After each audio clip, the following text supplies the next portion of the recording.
Hey everyone, this is Karen.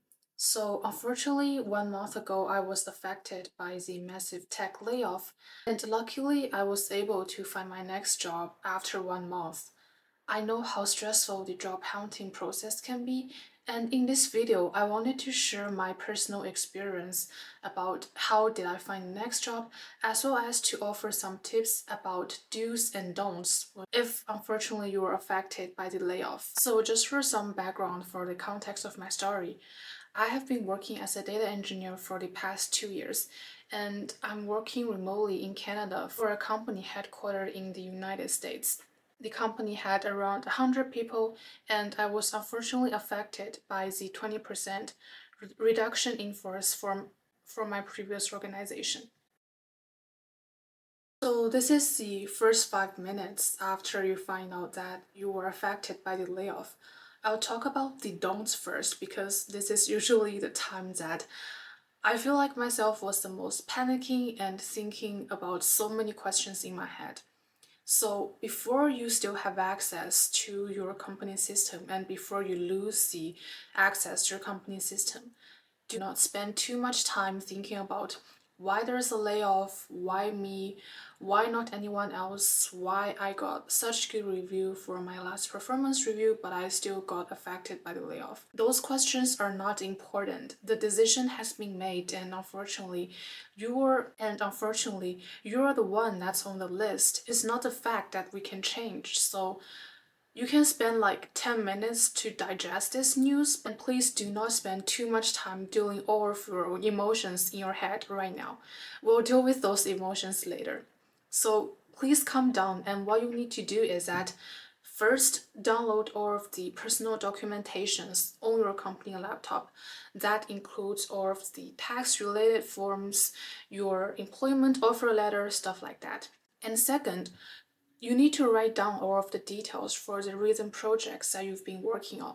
The reason why you need to do that is because you need to get ready to find your next job and you need to update your resume. I find out for myself, this is something that I did not do, so my brain was all blank about what kind of projects and details that I've been working on in the past. And the third one is to save all of your colleagues' personal contact information. In case you need to have like a recommendation letter or a reference check, they will be the resources for you. You should also send out your personal information in a group chat so that other people can still have your personal information to stay in touch in the future. And you also need to read all of the documentations in your severance package. Some of the things that you need to make sure includes what are the terms for you to receive the severance package, what are the dates that you will be remaining on your company payroll, what is your final working day, stuff like that. This will be useful for you to figure out what is your company offering for your severance package, as well as to figure out your timeline when you're trying to find your next job.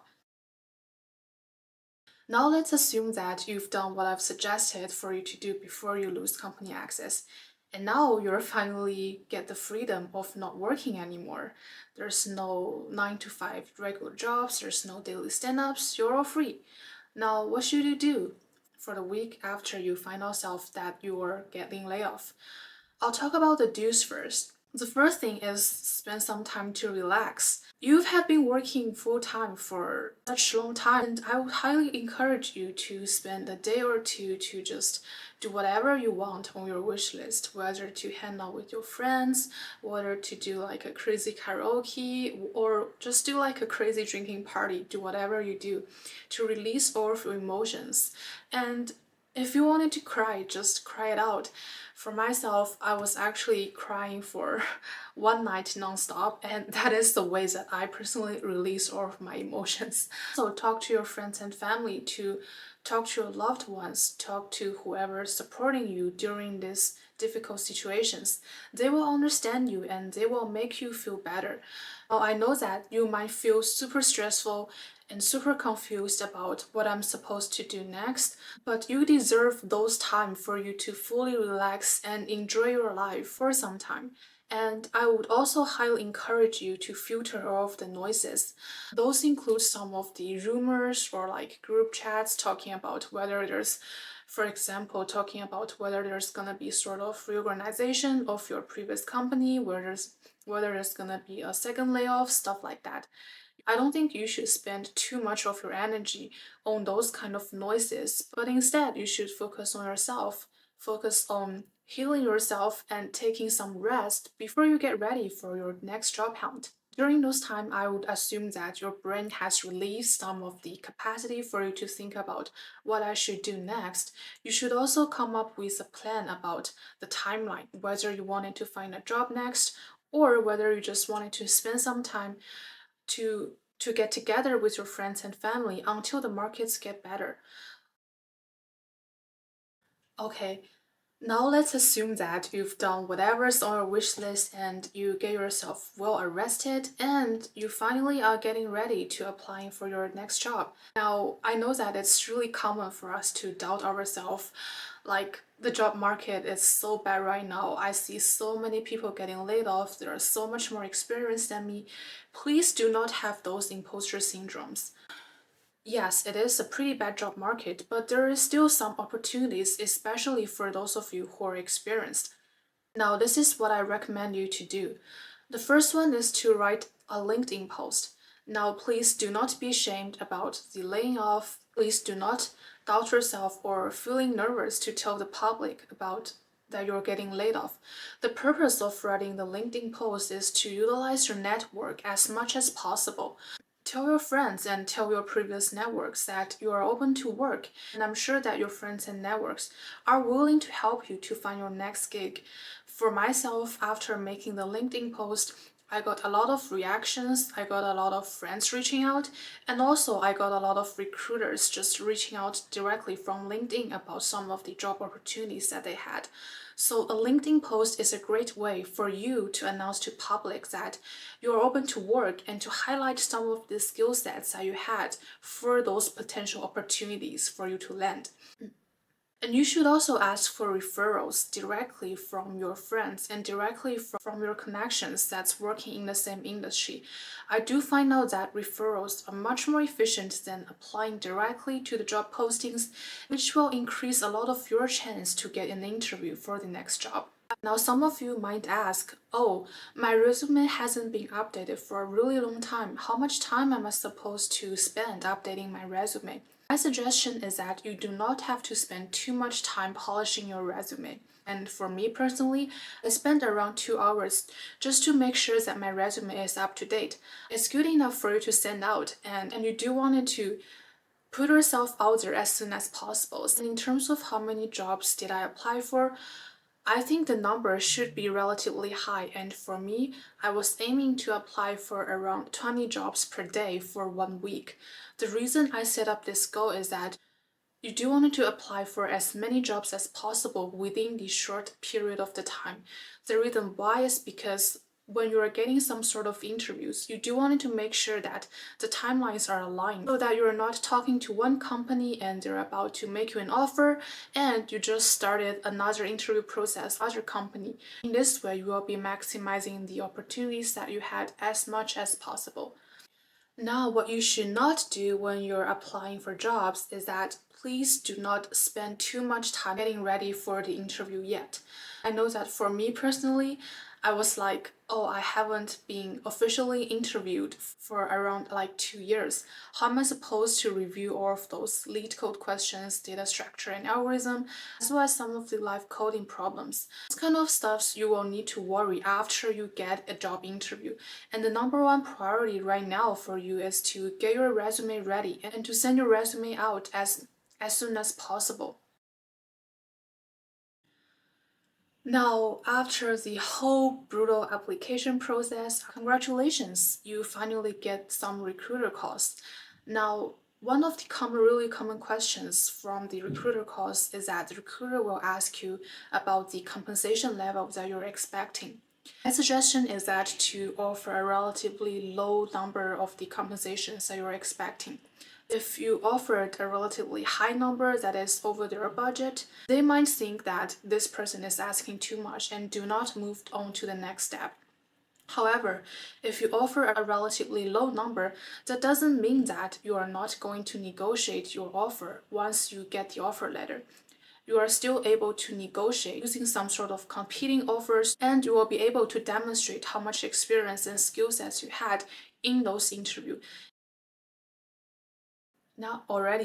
Now you finally get the official interviews. Now the interview preparation might be the most stressful time, at least for me, because I need to study so much in such short period of the time. Now I wanted to share some of the tips regarding to the technical part as well as the behavioral part. Now I know that everyone's applying for different jobs and everyone might have different fields to prepare for, but I find out that for the data structure and algorithm questions, the Blind 75 is a really good resource. And if you're applying for some data related positions, I find out that those online certification courses are actually pretty useful. It's also important for you to talk about the past projects I've been working on. So for myself, I actually have a list of all of the projects that I've been working on, including different tech stacks and the technologies that I've been using.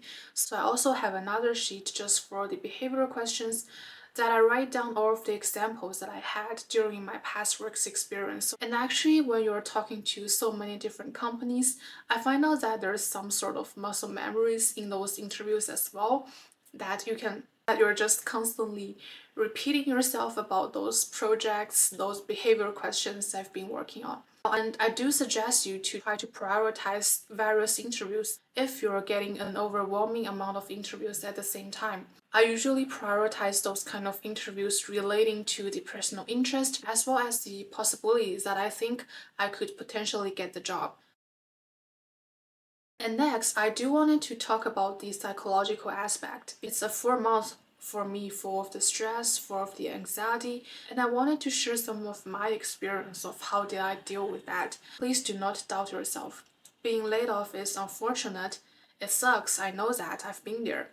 But this is not any of the performance-based decision, and this is a business strategy mistake. And for my personal experience, I've also been rejected from the interviews. I've been ghosted from recruiters. They reach out but never get back to me. And there's also some time that the position has paused hiring and I could not continue interviewing anymore. Those are the times that I feel like the most stressful, especially I get like a rejection after the interview that I doubt myself whether I can still continue this journey or not. I would suggest you to form some sort of group chats with your friends and family. Let your friends and family tell you that it is okay when you are failing. It is okay if you get rejected. It is okay if you're unable to land something new in the next month. It is okay for you to take some time to just fully rest and to recharge yourself. It is so important for you to stay positive, to stay strong, and to have a positive mindset that and to believe that you will be finding something new and to believe that you will be valuable for the next organization that you wanted to join. I know it is a super rough time and I know that it is a super stressful time for those of you who are affected. Believe that the next opportunities that you will find will be better and will be well suited for you in your future career. This is Karen. I'm here rooting for you and wishing you good luck. So in the next video, I'm planning to talk about some of the takeaways after this layoff. If you wanted to learn more about that, please subscribe to my channel.